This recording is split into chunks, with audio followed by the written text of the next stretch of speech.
Bueno, vámonos de lleno ya a lo que es ley aduanera. Les decía, son 203 artículos, de los cuales hoy solamente vamos a tocar 60, pero de esos 60 fui eliminando los que son de menor importancia para nuestro actuar. El artículo primero será importante, claro, porque en el primero nos dice quiénes son las personas que están sujetas a la ley aduanera. Si yo abriera micrófonos y les preguntara, a ver, ¿quién creen que está sujeta a la ley aduanera?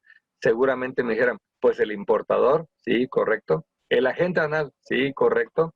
¿Y quién más? Probablemente alguien diga, pues las navieras, sí, correcto. ¿Y quién más? Alguien más puede decir, pues los almacenes que están dentro de la aduana, correcto. ¿Y quién más? Pero resulta que están incluidos o sujetos a la ley toda aquella persona que tiene contacto con mercancía de importación. Y aquí este artículo nos dice, esta ley y la de los impuestos generales de importación y exportación y demás leyes y ordenamientos aplicables regulan la entrada a territorio nacional y la salida del mismo de mercancías, los medios en que se transportan o conducen, el despacho aduanero y los actos que deriven de esta entrada o salida. Y nos dice algo muy importante, dice, el Código Fiscal de la Federación se aplicará supletoriamente a lo dispuesto en esta ley. ¿Qué quiere decir esta sencilla frase? Dice que cuando la ley aduanera sea omisa en algún dato, puedes tomar esa omisión que tiene la ley basándote en Código Fiscal de la Federación y se aplica. ¿Cómo en qué casos? Por ejemplo, si tenemos que hacer una conversión de pesos a dólares, bueno, el artículo 56 me dice expresamente en qué momento se causan y cuál es el tipo de cambio. Pero para cualquier otra actividad que yo vaya a hacer que no sea del despacho, ¿qué tipo de cambio tomaré? Ah, bueno, conforme el Código Fiscal de la Federación, artículo 20, me establece cómo debo de tomar esos tipos de cambio. Otro ejemplo práctico es cuando la ley dice días y no dice días naturales o días hábiles.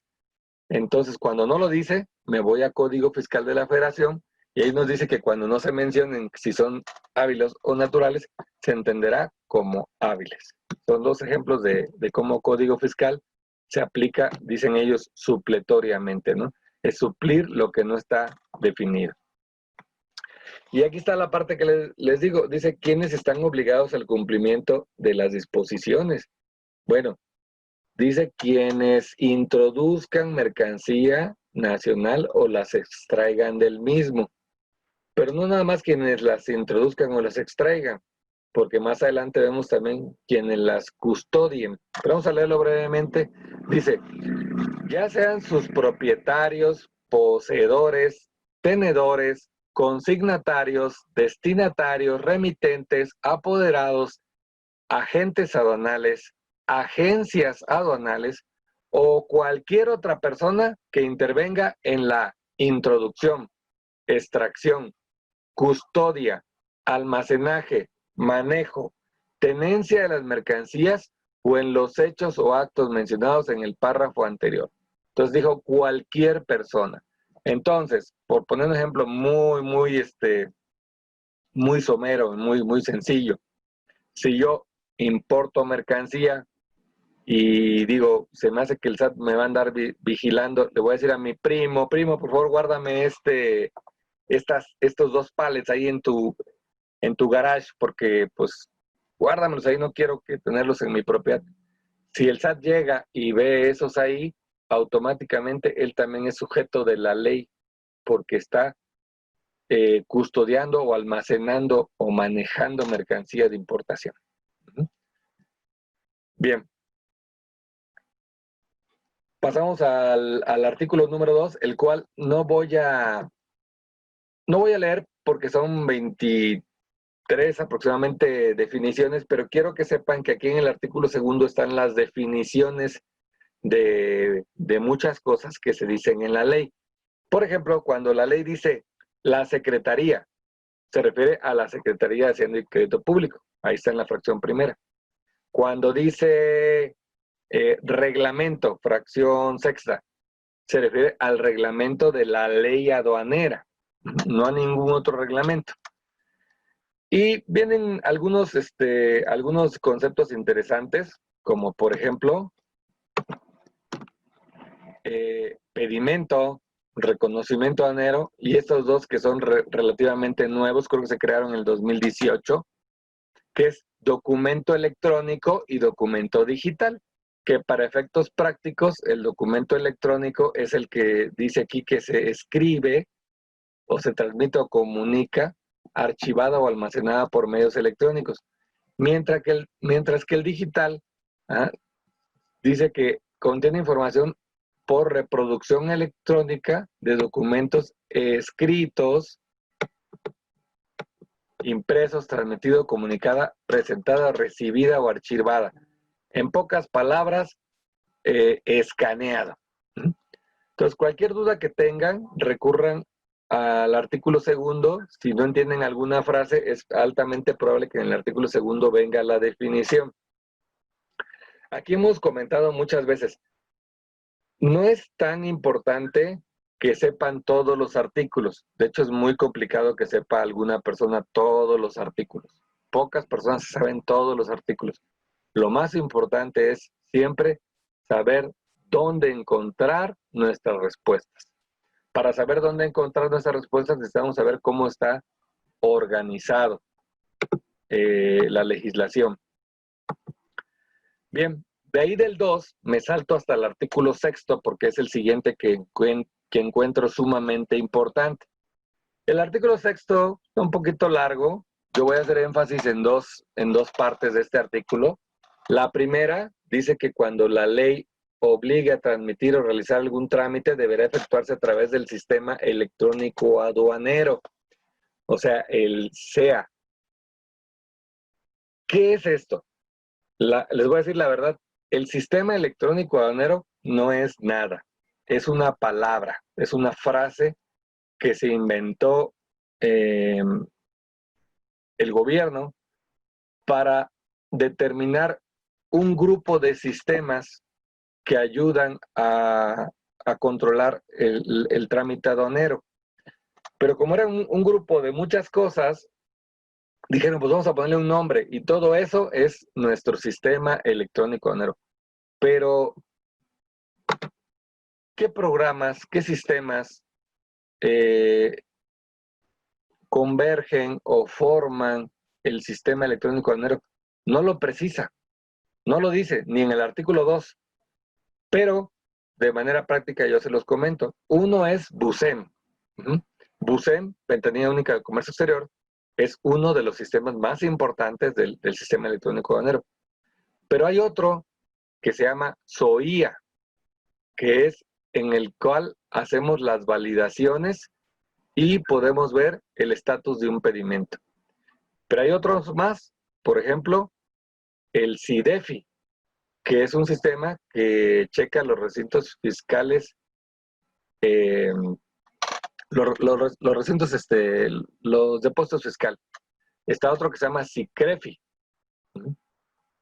Y actualmente está en vigor un nuevo sistema que está implementándose poco a poco, que se le conoce como PITA, por sus siglas. Dentro de ese PITA, que pertenece a un programa más grande que se llama MATSE, está incluido un apartado que se llama DODA. Ese DODA es algo muy común que ustedes muy probablemente no conozcan, algunos sí lo conocerán, algunos no lo conocerán, porque es algo interno de las agencias aduanales con la aduana. Anteriormente, nosotros pasábamos a la aduana y le entregamos físicamente el pedimento al modulador, y el modulador de la aduana lo metía en una maquinita franqueadora y nos ponía un sello en la parte superior derecha, recordarán, y ya ustedes decían, este es el pedimento original porque está franqueado por la aduana. Primero lo hacíamos para el pago, y ahí venía el pago, y luego para modular. Ahora no. ¿Por qué? Porque ahora imprimimos un código de barra de estos nuevos que le llaman QR, que es un cuadradito, Y con ese código de barras QR lo presentamos a la aduana lo escanea y ya nos dice si es rojo o verde, o desaduanamiento libre, o reconocimiento aduanero, que es la forma correcta, más coloquialmente rojo o verde. Entonces, todo esto ellos le llaman sistema electrónico aduanero, pero la verdad es que es un Frankenstein.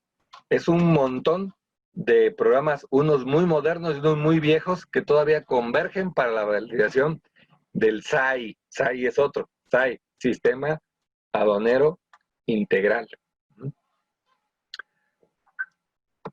Bueno, ¿qué otro? Esa es una parte importante esta, ¿no?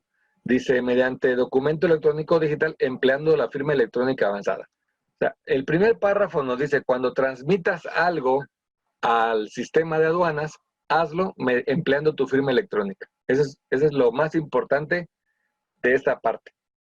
Y luego, el último párrafo es importantísimo y constantemente nos hacen preguntas respecto a este último párrafo. La gente nos dice, a ver, ¿cómo debe ser archivado un documento? ¿Electrónico o físico? Bueno, la respuesta es electrónico. Esa es la respuesta. Las auditorías son electrónicas. Ah, ok. Entonces quiere decir que yo puedo tirar a la basura todos mis documentos físicos. Aquí está la respuesta. La respuesta dice, con independencia de lo dispuesto en el artículo 36A, que ahorita lo vamos a ver, que en resumen es los documentos que se deben de anexar al pedimento y las demás disposiciones jurídicas aplicables, y en efecto de verificar el adecuado cumplimiento de las obligaciones fiscales y aduaneras, los contribuyentes, responsables solidarios y terceros con ellos relacionados deberán conservar la documentación relacionada con las operaciones de comercio exterior en la forma en que se haya emitido u obtenido. Esta frase es muy chiquita, pero muy importante. No deben de perderla de vista. Aquí viene la respuesta. Entonces, estas personas que me dicen, oye, entonces, ¿cómo debo de conservar los documentos? Yo le preguntaría, ¿qué documento? El certificado EUR1. Ah, ok, EUR1. ¿Cómo lo obtuviste? Ah, pues original, porque ese documento sabemos que el propio tratado te exige original. Ah, entonces aquí, en base al artículo 6º, lo debes de conservar en original. Oye, pero el 59 dice que debo llevar un archivo electrónico. Correcto. Lo puedes digitalizar y debe estar allá. Pero el 6º es muy claro. En la forma en que lo obtuviste, lo debes conservar. Ahora, misma persona me dice, oye, y entonces los del TEMEC que me mandan escaneados, ah, no, los del TEMEC, el propio acuerdo dice que los documentos pueden ser firmados de forma digital o con firma electrónica.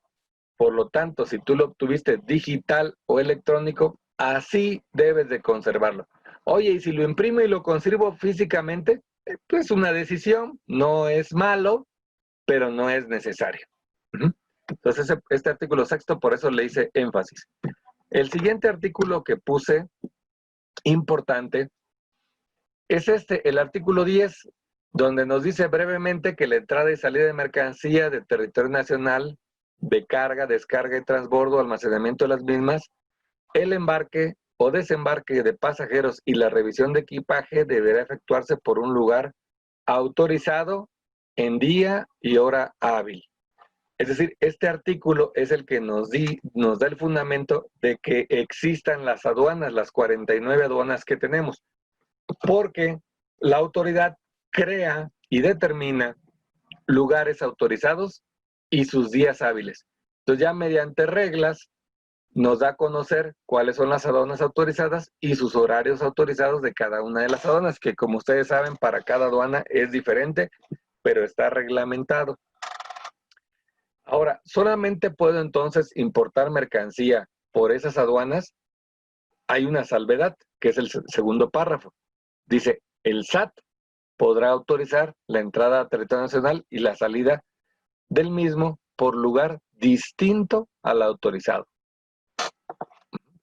De mercancías que por su naturaleza o volumen no puedan despacharse conforme a lo establecido en el párrafo anterior, o bien por eficiencia, facilitación en el despacho de las mercancías. Aquí les voy a poner un ejemplo que les dije que les iba a hacer un poquito más práctico, un poquito más platicado para que no sea tan tedioso toda esta teoría. Tuvimos un caso de un cliente donde trajo en un barco, en la parte de arriba, venía montado una vivienda para plataforma en la sonda de Campeche. Nos tocó a nosotros hacer el despacho, fuimos a la aduana de Ciudad del Carmen, Campeche, pero el barco, por el volumen que traía esa barcaza que era hagan de cuenta, un tipo hotel para la plataforma, pues número uno era enorme y no era muy factible descargarla en un puerto tan pequeño. Número dos, iba destinado a una plataforma que está en la sonda de Campeche, que está a varios kilómetros fuera de la costa, ya en lo que es prácticamente mar abierto, ¿no? Entonces lo que se hizo ahí fue, en base a este artículo, solicitar a las autoridades fiscales que nos acompañó PGR, Marina, Salud, Sanidad y por supuesto el SAT, y nos fuimos en una embarcación hasta alcanzar al barco que estaba a varios kilómetros fuera de la costa. Subimos al barco, se hizo la inspección en presencia de todas las autoridades, checaron que no trajera plaga, cada quien lo suyo, ¿no? El de Zagarpa que no trajera cosas de alimentos, el de Semarnat que no trajera madera y cosas de plagas, PGR que no hubiera droga o armas ahí, etcétera, ¿no? Y se desaduanó arriba del barco. Ahí se firmaron las actas, firmó el capitán, firmaron todos, de que todo estaba de acuerdo. Entonces, el despacho de esa mercancía se hizo ya prácticamente en mar abierto, ¿no? Ahí es donde aplicamos esto. Es muy poco probable que ustedes lleguen a aplicarlo, pero no está de más que lo conozcan.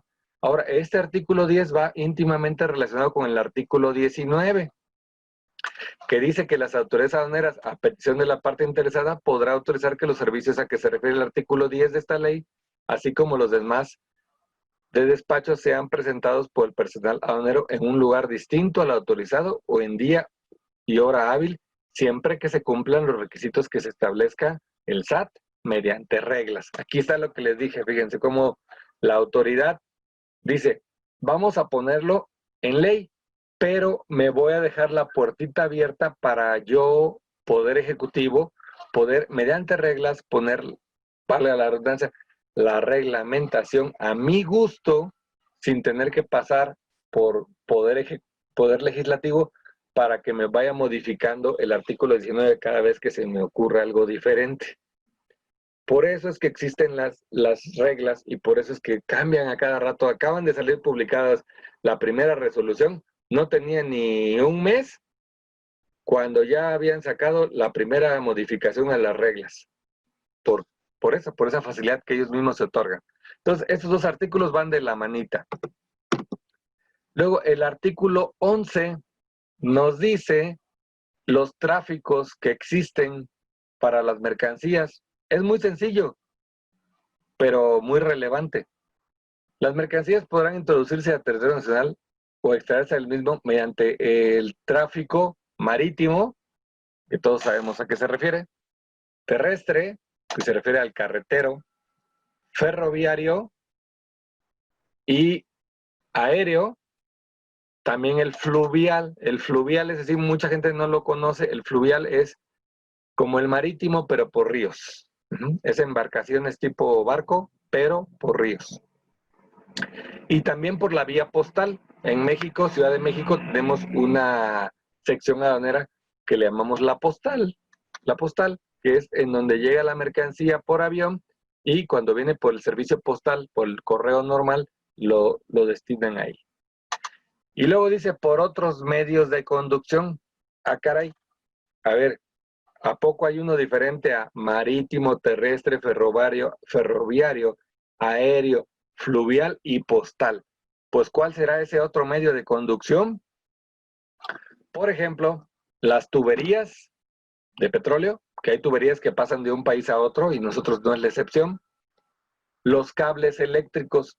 Nosotros en México, con la frontera norte, en algunas ciudades le vendemos energía a la ciudad vecina de Estados Unidos y en otros al revés, porque hay convenios internacionales y también agua, también agua.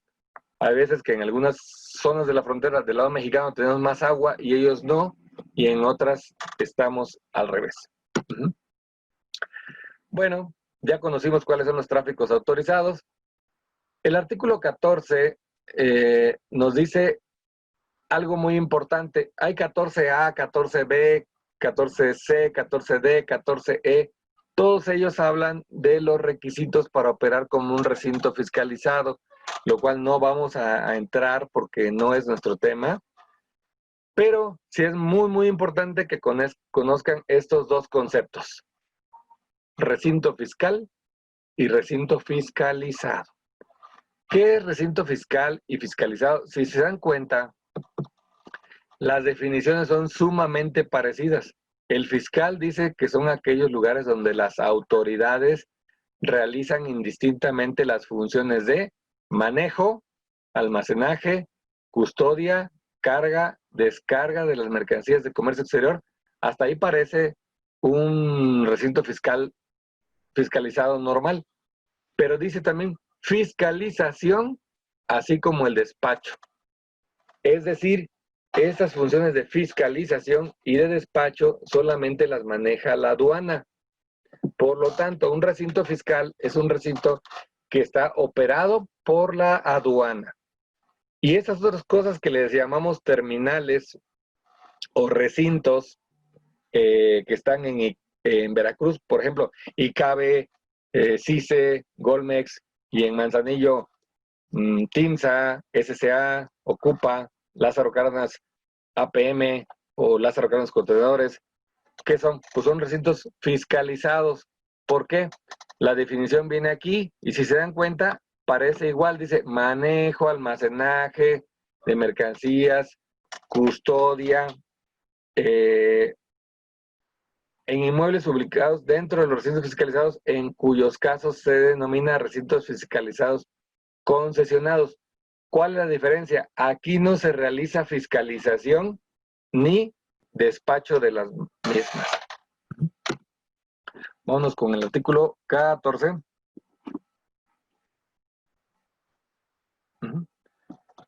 17. Vamos a leer este artículo, producción, licenciado Francisco. Vamos a leer este artículo y nos vamos a un breve descanso porque ya va a dar la hora para no hacerlo muy tedioso. Como es mucha teoría, no quisiera que se fuera haciendo tedioso, vamos a hacer un breve descanso terminando este. Ok. El 17 dice que las personas que presten sus servicios o que realicen actividades dentro de los recintos fiscalizados deberán portar el gafete u otros distintivos que los identifiquen en términos que establezca el SAT mediante reglas, otra vez, y solo podrán ingresar a los recintos fiscales o fiscalizados las personas autorizadas por las aduanas, perdón, por las autoridades aduaneras. En caso de no observancia a lo dispuesto en este párrafo, dichas autoridades podrán realizar los actos a que se refiere el artículo 40 del Código Fiscal de la Federación. ¿Por qué les comento esto de los gafetes? Si esto es más para la gente aduanal y para las personas de los almacenes. Porque eventualmente ustedes nos han acompañado, algunos de ustedes nos han acompañado a hacer un recorrido a las aduanas, a ver cómo se hace el previo, a ver cómo se almacena su mercancía en los diferentes recintos fiscalizados. Y les damos un gafete y a veces dicen, es que se ve que está medio sucio, lo usó quién sabe quién, nos los dan la aduana, no me da confianza, mejor me lo voy a guardar aquí en la bolsa, en el saco. Entonces, esto puede provocar que les pongan una multa. Vamos a decir que es de cultura general, pero no lo quise dejar pasar por alto, porque cuando vayan ustedes a una aduana tienen que portar a la vista siempre. Ah, ¿y qué pasa si no lo quiero hacer? Bueno, lo que pasa si no lo quiero hacer es que, de acuerdo al Código Fiscal de la Federación, la aduana puede hacer cualquiera de estas dos fracciones, solamente les puse dos fracciones del artículo 40, que es Número 1, solicitar el auxilio de la fuerza pública para los efectos de esta fracción. Los cuerpos de seguridad policial deberán presentarse de forma expedita el apoyo que solicite la autoridad fiscal. Es decir, los pueden sacar con la fuerza pública de la aduana. Pero además, imponer multas que corresponda en términos de este código. Y nada más para que se den una idea aproximada, la multa por no traer el gafete visible son de aproximadamente 14,000 pesos. Entonces es una infracción grave y su cumplimiento es muy simple. Entonces, hasta aquí vamos a hacer un breve descanso. Llevamos exactamente son las 11, llevamos una hora de que dimos la bienvenida y regresamos con el artículo 23, que es un artículo muy importante que habla del depósito ante la aduana, cuando la mercancía queda depositada ante la aduana. Vamos al descanso.